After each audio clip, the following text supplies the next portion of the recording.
અમેરિકાના વિદેશ મંત્રી માર્કો રૂબિયો ભારત આવે અને 4 દિવસ સુધી કલકત્તા, આગ્રા, જયપુર અને દિલ્હી ફર્યા પછી આખી દુનિયામાં જીઓપોલિટિકલ ચર્ચા શરૂ થઈ જાય છે. તો સમજી લેવું જોઈએ કે આ સામાન્ય ડિપ્લોમેટિક કોઈ મુલાકાત નહોતી, કારણ કે આ મુલાકાતની અંદર ફક્ત તસવીરો, તાજમહેલ કે હૈદરાબાદ હાઉસની મીટિંગ નથી, પરંતુ તેની અંદર છુપાયેલું હતું અમેરિકા અને ચાઇના વચ્ચેનું પાવર સ્ટ્રગલ, રશિયાના તેલનો ખેલ, હોર્મુઝની અસુરક્ષા, ક્વાડનું ભવિષ્ય અને ભારતનું બદલાતું વૈશ્વિક સ્થાન.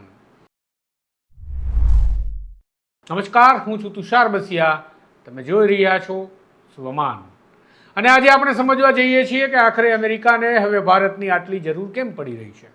માર્કો રૂબિયોની આ ભારત મુલાકાતમાં એવું શું થયું કે આખી દુનિયાના સ્ટ્રેટેજિક સર્કલ્સની નજર દિલ્હી પર આવી ગઈ, એટલે કે ભારત પર આવી ગઈ.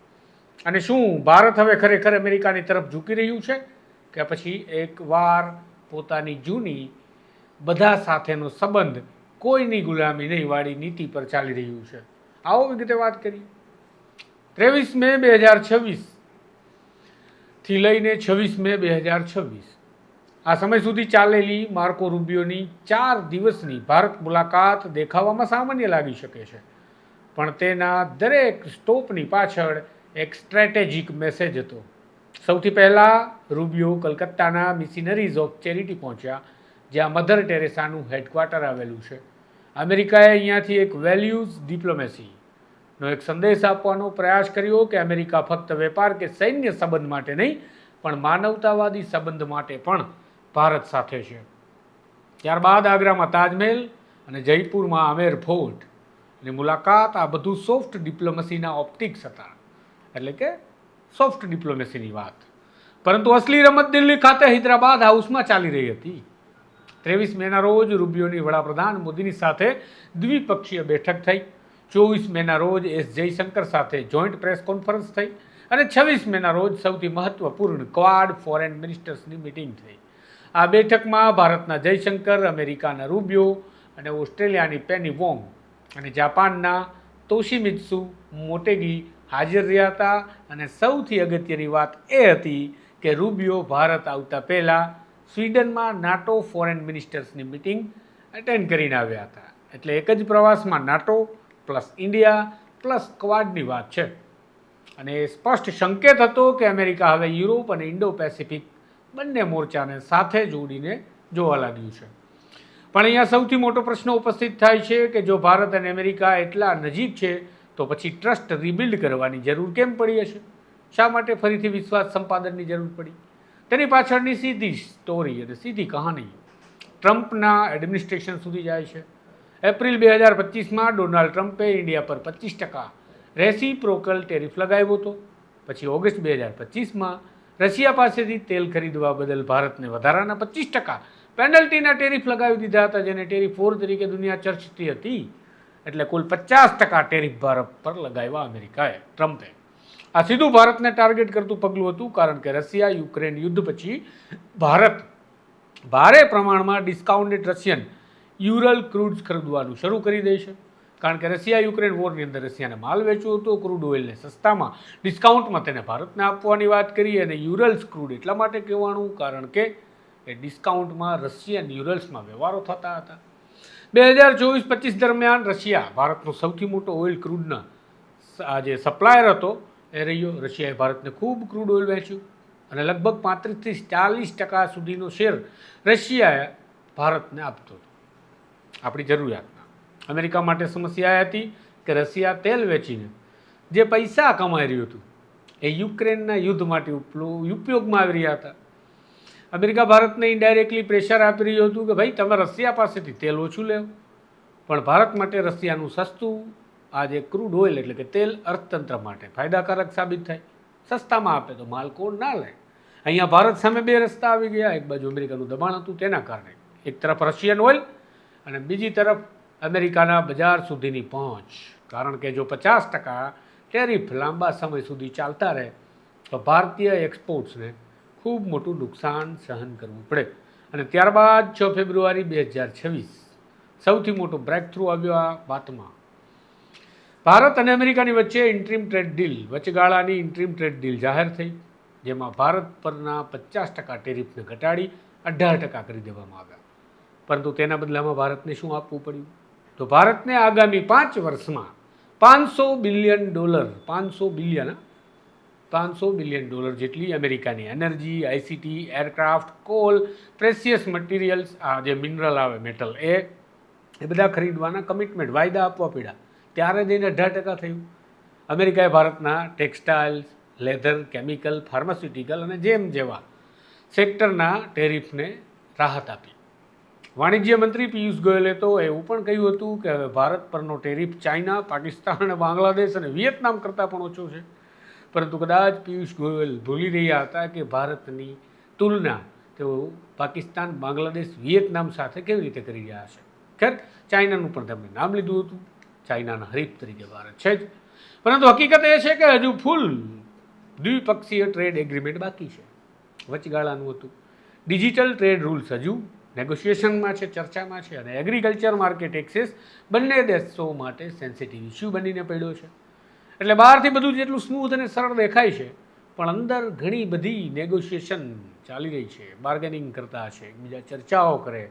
જેમ આપણે માર્કેટમાં કે લારી પરથી કોઈ વસ્તુની ખરીદી કરતા કેટલાક લોકોને જોઈએ તો ખૂબ નેગોશિએશન કરે. આટલામાં આપી દો, આમ નહીં તો આમ આપી દે, 2 નહીં 3 આપી દે, આ પ્રકારે. હવે અહીંયાથી મહત્ત્વનો એક ડોટ શરૂ થાય છે, એનર્જી, ઉર્જા. કારણ કે આખી સ્ટોરીનું કેન્દ્ર એનર્જી સિક્યોરિટી છે. ભારત પોતાની જરૂરિયાતનું લગભગ 85 થી 87% તેલ ઇમ્પોર્ટ કરી રહ્યું છે. એટલે કે આયાત ઉપર આધારિત છે. ક્રૂડના મામલે ભારત 85 થી 87%. રશિયા યુક્રેનના યુદ્ધ પછી જ્યારે પશ્ચિમી દેશોએ રશિયા પર સેન્કશન લગાવી દીધા, ત્યારે રશિયાએ ડિસ્કાઉન્ટ પર ઓઇલ વેચવાનું શરૂ કરી દીધું અને ભારતને તેનો મોટો ફાયદો થયો. પરંતુ ટ્રમ્પની જે સરકાર અને તેનું જે તંત્ર છે એણે ઇન્ડિયા પર દબાણ કરવાનું શરૂ કર્યું રીતસર. અને ત્યારબાદ ભારતના આપણા જે સરકારી કહી શકાય તેવા ઓપરેશન કરે છે જે પેટ્રોકેમિકલ્સ કંપનીઓ IOCL, BPCL અને HPCL, એ અમેરિકાથી પ્રથમ વખત long term LPG deal sign કરે છે. કુલ 2.2 મિલિયન ટન એલપીજીની ડીલ થઈ. પ્રાઇવેટ રિફાઇનરી છે પણ જાન્યુઆરી 2026થી રશિયન ઓઇલ ખરીદી ઘટાડો કરવાનું શરૂ કર્યું. આ દરમિયાન પ્રધાનમંત્રી નરેન્દ્ર મોદીજીએ એક્સ પર ટ્વીટ લખ્યું કે president Trump's leadership is vital for global peace. આટલા દબાણની વચ્ચે પ્રધાનમંત્રી મોદી પ્રેસિડેન્ટ ટ્રમ્પ માટે આ શબ્દો લખે છે. ધ્યાન આપજો, રશિયાનું નામ લીધા વગર એક પણ ડિપ્લોમેટિક બેલેન્સ એક્ટની વાત આમાં તમને જોવા મળે છે. કારણ કે ભારતે રશિયા સાથેના સંબંધો હજુ તોડ્યા નથી, પરંતુ અમેરિકાને પણ ખુશ રાખવાનો આ પ્રયત્ન હતો. અને હવે આ બધું જોડાય છે સ્ટ્રેટ ઓફ હોર્મુઝના ક્રાઇસિસ સાથે. કારણ કે હમણાં ઈરાન સાથે અમેરિકા અને ઇઝરાયલની જે વોર ચાલી રહી છે તેના કારણે સ્ટ્રેટ ઓફ હોર્મુઝ ક્રાઇસિસ આવી ગયો છે. ખતરામાં છે આ હોર્મુઝ. કોઈ માલ પસાર થવો મુશ્કેલ બની ગયો છે અથવા તો અત્યંત મુશ્કેલ કામગીરી બની ગઈ હોય એ પ્રકારનું આ સ્ટ્રેટ છે. અને ત્યાંથી આવે છે ઈંધણ, ક્રૂડ ઓઇલ, ગેસ. હાલમાં હોર્મુઝના વિસ્તારની જે ઇન્સ્ટેબિલિટી છે તેનાથી દુનિયાનું લગભગ 20% ક્રૂડ ઓઇલ જે ત્યાંથી પસાર થાય છે પ્રભાવિત થયું છે. અને ઇન્ડિયા આપણે પણ ઇમ્પોર્ટ કરીએ છીએ, એટલે આપણી પણ હોર્મુઝ પર ડિપેન્ડન્સી એટલે કે નિર્ભરતા હોય છે. તો એ આપણી છે જ. અને આપણે ભોગવીએ છીએ, જોઈ રહ્યા છીએ પેટ્રોલ પંપમાં ચર્ચાઓ, ક્રૂડ ઓઇલના ભાવ અને પેટ્રોલ ડીઝલમાં વધતા ભાવ. એટલે જો હોર્મુઝમાં કોઈ મોટા કન્ફ્લિક્ટ થાય તેની સીધી અસર ભારત પર પડે છે અને પડી ગઈ છે. રૂપિયા પર પ્રેશર આવી ગયું છે. ડોલરની સામે રૂપિયા આસમાને આંબવા જઈ રહ્યા છે. ફોરેક્સનું રિઝર્વ છે એના પર સ્ટ્રેસ, દબાણ આવી ગયું છે. આપણે મોદીજીને કહેતા સાંભળ્યા કે ગોલ્ડ બિનજરૂરી રીતે ન લો, લગ્ન પ્રસંગોમાં ઓછું લો અથવા તો ન લો, આ બધી ચર્ચાઓ. એલપીજીના લોસીસ આવી ગયા છે. કંપનીઓ, ફેક્ટરીઓ, ઘર, ગૃહિણીઓ, કોમર્શિયલ એલપીજીના બાટલાઓની સમસ્યાઓ. અને ઓઇલ કંપનીઝ એ પણ આવી ગયું છે. કારણ કે પેટ્રોલિયમ પ્રધાને કીધું જ કે ઓઇલ કંપનીઓને ભારે નુકસાન થાય છે, એટલા માટે અમારે ન છૂટકે ભાવ વધારો કરવો પડશે. આ સમયે અમેરિકા ભારતને સંદેશ આપી રહ્યું છે કે તમને જેટલી ઉર્જા, એનર્જી જોઈએ એ અમે આપવા તૈયાર છીએ. એટલે એનર્જી ડિપ્લોમસી શરૂ કરી. હવે આ જીઓ પોલિટિક્સનું સૌથી મોટું હથિયાર બની ગયું છે ઈંધણ. અને એનો ઉપયોગ અમેરિકા બખૂબી જાણે છે અને કરી પણ રહ્યું છે. રશિયા ઓઇલ, યુએસનું પ્રેશર, ટ્રેડ ડીલ, હોર્મુઝનો ક્રાઇસિસ, અમેરિકાનું એનર્જી એક્સપોર્ટ, ભારત કેટલું ક્રૂડ ખરીદે છે વેનેઝુએલાનું, એ પણ આંકડા આવ્યા છે.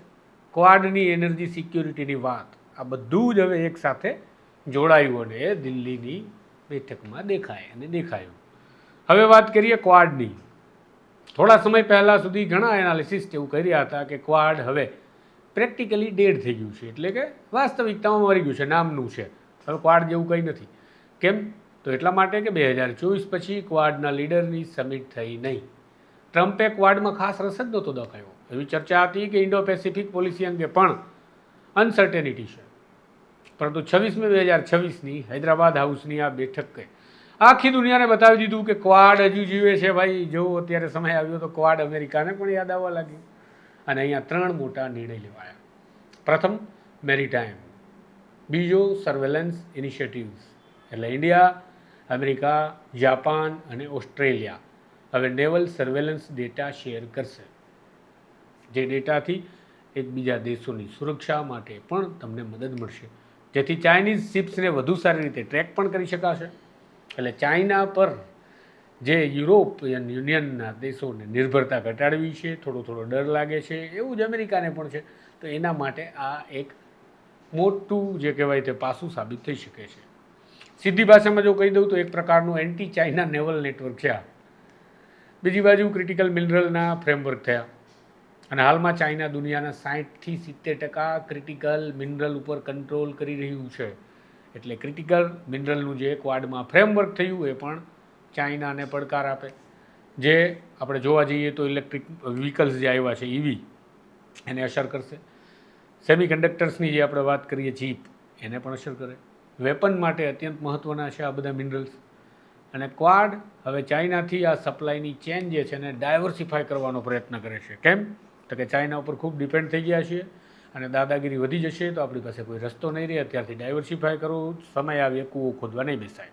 અને અહીંયાથી ભારતનું કદ મહત્ત્વનું બને છે, કારણ કે રાજસ્થાનમાં લિથિયમ સહિત ક્રિટિકલ મિનરલના ડિપોઝિટ છે. ત્રીજું, ફિજી પોર્ટનો પ્રોજેક્ટની વાત થઈ. એ પણ ક્વાડનું પહેલું જોઈન્ટ ઇન્ફ્રાસ્ટ્રક્ચર પ્રોજેક્ટ છે. પેસિફિક આઇલેન્ડમાં ચાઇના પહેલાંથી બેલ્ટ એન્ડ રોડ એના દ્વારા પોર્ટ બનાવી રહ્યું છે. અને હવે ક્વાડ પણ ચાઇનાના કાઉન્ટરમાં BRI સ્ટ્રેટેજી હેઠળ ફિજીમાં એક પોર્ટના પ્રોજેક્ટને લાવી રહ્યું છે. પણ આ આખી બેઠકમાં સૌથી મોટો ઇનવિઝિબલ છુપો પ્લેયર હતો ચાઇના. કેમ? ત્યાં હાજર તો નહોતા. તો એટલા માટે કારણ કે સાઉથ ચાઇનાના દરિયામાં ચાઇનાની મિલિટરાઇઝેશન, તાઇવાનનું ટેન્શન, ભારત અને ચાઇના બોર્ડરના ડિસ્પ્યુટ, પેસિફિક આઇલેન્ડમાં ચાઇનાના એક્સપાન્શન, વિસ્તરણની જે વાત છે, અને ક્રિટિકલ મિનરલની મોનોપોલી જે ચાઇના પાસે છે, આ બધું જ ક્વાડના એજન્ડાની પાછળ છુપાયેલું હતું. ઓસ્ટ્રેલિયાની સ્ટ્રેટેજિક પોલિસી ઇન્સ્ટિટ્યૂટના એનાલિસિસ્ટ મુજબ રૂબિયોએ ક્વાડ પાર્ટનર્સને શી અને ટ્રમ્પની જે મિટિંગ થઈ એ સમિટ અંગે બ્રીફિંગ આપી અને તાઇવાન વેપન સપોર્ટ અંગે પ્રાઇવેટ ડિસ્કશન પણ કેટલીક ખાનગી કરી. અહીંયા ભારતની સ્થિતિ સૌથી રસપ્રદ છે, કારણ કે ભારત બ્રિક્સમાં પણ છે, SCO એમાં પણ છે, ક્વાડમાં પણ છે. ભારત અમેરિકા સાથે ડિફેન્સ કરે છે, રશિયા સાથે એનર્જી સંબંધ પણ જાળવે છે અને ચાઇના સાથે વેપાર એટલે ટ્રેડને પણ ચાલુ રાખે છે. એટલે ભારતની ફોરેન પોલિસી હવે નોન એલાઇનમેન્ટ નથી રહી, અસ્તવ્યસ્ત નથી રહી, કોઈ એલાઇનમેન્ટ વિનાની નથી રહી, પણ મલ્ટી એલાઇનમેન્ટ બની ગઈ છે. જયશંકરે એટલે કે આપણા ફોરેન મિનિસ્ટરે અગાઉ એક વખત કહ્યું હતું કે India is multi aligned, not non aligned. અને કદાચ આજની દુનિયામાં ભારતની સૌથી મોટી જો કોઈ સ્ટ્રેટેજી હશે તો એ જ આ જ છે. હવે પ્રશ્ન એ રહ્યો કે ભારતને આ બધામાં મળ્યું શું? ભારતને ટેરિફમાં મોટી રાહત મળી. ટેક્સટાઇલ, ફાર્માસ્યુટિકલ, લેધર અને જેમ જેવા સેક્ટરને ફાયદો સીધો થયો અમેરિકા સાથે સુલેહ કરી લેવાથી. ટ્રમ્પે પ્રધાનમંત્રી મોદીને વોશિંગ્ટન માટે ફોર્મલ ઇન્વિટેશન પણ આપ્યું છે. રૂબિયો આવ્યા તેમની સાથે, એટલે કે વોશિંગ્ટન પધારો. ક્વાડમાં ભારતની સેન્ટ્રલ રોલ આપણી જે છે તે મજબૂત બની છે. ક્વાડમાં આપણે મહત્ત્વના કેન્દ્રમાં આવી ગયા છીએ. હોર્મુઝના ક્રાઇસિસ દરમિયાન ઓલ્ટરનેટિવ્સ US એનર્જી સપ્લાયનો રસ્તો મળ્યો છે કે ચાલો એ અત્યારે ટેમ્પરરી આપણે એનાથી કામ ચલાવી શકશું, હોર્મુઝનો પ્રશ્ન સોલ્વ ન થાય ત્યાં સુધી. મેરીટાઈમ સર્વેલન્સથી ઇન્ડિયન ઓશનમાં સ્ટ્રેટેજિક એડવાન્ટેજ મેં તમને કીધું એમ મળશે કે ચાઇનાના નેવલને ટ્રેક કરવા માટે બધા દેશો જે ક્વાડના છે તે મળીને કામ કરશે તો આપણને તેની મદદ મળશે. ક્રિટિકલ મિનરલના ફ્રેમવર્કથી ભારતને નવા સ્ટ્રેટેજિક ઓપોર્ચ્યુનિટી એટલે કે તકો, નવી સંભાવનાઓ મળશે. પરંતુ બીજી તરફ ભારતે કિંમત પણ ચૂકવવી પડી રહી છે, એ પણ યાદ રાખવાનું છે. આ બધું એમને તો નથી થઈ રહ્યું. ક્યાંક આપણે બાંધછોડ કરીએ છીએ, ક્યાંક આપણે સહન કરીએ છીએ, ક્યાંક સાંભળી પણ લઈએ છીએ. રશિયન ઓઇલ ઇમ્પોર્ટ આપણે ઓછું કરવાનું દબાણ ભોગવી રહ્યા છીએ, સસ્તામાં મળતા હોવા છતાં. $500 બિલિયન અમેરિકાનું ખરીદીનું કમિટમેન્ટ પાડવું પડશે. $500 બિલિયન 5 વર્ષમાં. ક્વાડમાં જેટલા આપણે ઊંડા ઉતરી રહ્યા છીએ એના કારણે ચાઇના સાથે ફ્રિક્શન એટલે કે ઘર્ષણનું જોખમ પણ વધશે કે આપણે ક્વાડમાં આટલા બધા એક્ટિવલી ડીપમાં જતા રહ્યા છીએ તો ચાઇનાને નહીં જ પસંદ આવે. અને ડિજિટલ ટ્રેડ રૂલ્સ દ્વારા ડેટાનું આપણી જે સ્વતંત્રતા છે, સોવરેનિટી જેને કહેવાય, સ્વતંત્રતા કરતાં પણ એને પણ સંભવિત રીતે અસર પડશે, કારણ કે બધા દેશોની સાથે મળીને વાત છે. અને અલ જઝીરાના એક અહેવાલના એનાલિસિસમાં એવું કહેવામાં આવ્યું છે કે India strategic establishment is more cautious about Washington today than at any point in recent years. કારણ કે ટ્રમ્પ અનપ્રિડિક્ટેબલ છે, હું હંમેશા કહેતો રહ્યો છું, એને કરી નથી શકાતા. આજે ડીલ કરે, કાલે ટેરિફ પાછા મૂકી દે અને પાછા ચડાવી દે કે લેતા જાઓ ટેરિફ, એ પણ શક્ય છે. આખરે સૌથી મોટું પિક્ચર એ શું છે? આખું મોટું પિક્ચર એ છે કે વર્ષ 2026નું ભારત એકસાથે ક્વાડમાં પણ છે, બ્રિક્સમાં પણ છે, SCOમાં પણ છે, G20માં પણ છે અને નોન એલાઇન્ડ લેગેસી પણ જાળવી રાખ્યું છે. એટલે ભારતનું કોઈ પરમેનન્ટલી આપણે જે વાત કરીએ તો એવું કોઈ એલાઇઝ બનાવવા માટે આપણે તૈયાર નથી. આપણે કોઈના ખેમામાં જવા તૈયાર નથી, આમ દેશી ભાષામાં કહું તો. એટલે આપણે આપણું પોતાનું જે એક બેલેન્સ સ્ટેટસ છે એ જાળવી રાખીએ છીએ. અમેરિકા સાથે વેપાર કરવાનું, ડિફેન્સની વાત કરવાની, ડિફેન્સના સોદાઓ કરવાના, રશિયા સાથે એનર્જીના કામ કરવાના, ચાઇના સાથે પણ વેપાર અને મિડલ ઇસ્ટના દેશો સાથે આ ક્રૂડ ઓઇલને લઈ અને વેપારના સંબંધોને જાળવી રાખવાના. આ ભારતનું કામ છે. અત્યારે સ્ટ્રેટેજી આવી છે. ભારત દરેક દેશો સાથે રિલેશનશિપ અલગ રીતે રાખે છે, અલગ મેનેજ કરે છે. જેવો દેશ એવી એની સાથેની આપણી મૈત્રી અને રિલેશનશિપ. માર્કો રૂબિયોએ 2000 આપણે વાત કરીએ 26ની અત્યારે આ છેલ્લી ટ્રીપ કરી એમને આજની 26 જાન્યુઆરીની, માફ કરજો. તો ત્યારે એમણે એવું કહ્યું હતું કે India US relationship will be the defining relationship of the 21st century. Bharat અને અમેરિકાની જે રિલેશનશિપ છે એ નક્કી કરશે કે 21મી સદીની કેવી રિલેશનશિપ રહેશે. પરંતુ સાચો પ્રશ્ન અહીંયા ઉપસ્થિત એ થાય છે કે શું ભારત અમેરિકાનો જુનિયર પાર્ટનર બનશે કે પછી પોતાની ટર્મ પર દુનિયાની સૌથી મોટી બેલેન્સિંગ પાવર બનશે? કારણ કે આપણે અમેરિકાને જુનિયર પાર્ટનરની જેમ કે એટલું જ કરવાનું હોય, કે એ જ વેપાર, કે એટલો દેવાનો વેપાર ને લેવાનો નહીં, કે એમની સાથે સંબંધ રાખવાના, એવું જ બધું કરશું કે પછી પોતાના ટર્મ્સ ઉપર, અમારા નિયમો ઉપર અમે દુનિયા પર સૌથી મોટી બેલેન્સિંગ પાવર બનશું, એવું કરશે ભારત? આ સવાલ છે. તો મિત્રો, માર્કો રૂબિયોની ભારતની મુલાકાત ફક્ત એક ડિપ્લોમેટિક ટૂર તરીકે ન જોવી જોઈએ. આ મુલાકાતમાં રશિયા પણ, ચાઇના પણ ચર્ચામાં રહ્યા, હોર્મુઝ પણ હતું. કેમ? આ બધું જ આડકતરી રીતે હતું, કારણ કે ક્વાડ હતું, ટ્રેડ વોર પણ હતા, એનર્જી સિક્યુરિટીની વાત પણ હતી. અને દુનિયા આજે જ્યારે બે ખેમામાં, બે ભાગમાં વહેંચાઈ રહી છે, America versus China, West versus BRICS, આવા અનેક ખેમાઓની વાત આપણે કરીએ તો બે ભાગમાં વેચાતા ખેમા મુખ્ય અમેરિકા અને ચાઇનાના છે. પણ ભારત શું કરી રહ્યું છે આ સ્થિતિમાં? ભારત બંને સાથે વાતો કરી રહ્યું છે, બંને તરફથી ફાયદો લેવાની વાત કરી રહ્યું છે એવું લાગે છે, બેલેન્સ કરવા માટે, બેલેન્સ કરીને ફાયદો લેવા માટે. અને કોઈના પરમેનન્ટ કેમ્પમાં જવાનું, કોઈના ખેમામાં જવાનું હાલ ભારત ટાળતું દેખાય છે. કદાચ આ જ ભારતની સૌથી મોટી શક્તિ છે અત્યારની. કારણ કે 21મી સદીમાં સૌથી શક્તિશાળી દેશ એવું કહેવાય છે કે એ નહીં બને જે સૌથી મોટું સૈન્ય રાખી લેશે, પણ એ દેશ બનશે જે દુનિયાના બધા પાવર સેન્ટર્સને બેલેન્સ કરી લેશે. એટલે કે 2 તાકાત, 3 તાકાત, 4 તાકાત, ગમે એટલી તાકાત આવે, પણ બધી તાકાતોની સાથે આપણે એમનું પાવર સેન્ટર બેલેન્સ કરીને ચાલીએ એવું કરી શકીએ તો આપણે વિશ્વના ફલક પર એક એવા મજબૂત દેશ તરીકે ઉભરીને ઊભા રહી શકશું જેની બધાને અપેક્ષા હોય અને હોવી પણ જોઈએ. એક ભારતીય તરીકે એ સમયે ગર્વ પણ થવો જોઈએ. આ વાત કરી આપણે માર્કો રૂબિયોની ભારતની 4 દિવસની વિઝિટની અને તેમના આવેલા સંદેશાઓની અને ચર્ચાઓની. આ પ્રકારના ટ્રુથ અહેવાલ જો તમને પસંદ છે જીઓ પોલિટિક્સના, તો આ ચેનલને સ્વમાનને તમે લાઇક શેર અને સબસ્ક્રાઈબ કરી લેજો.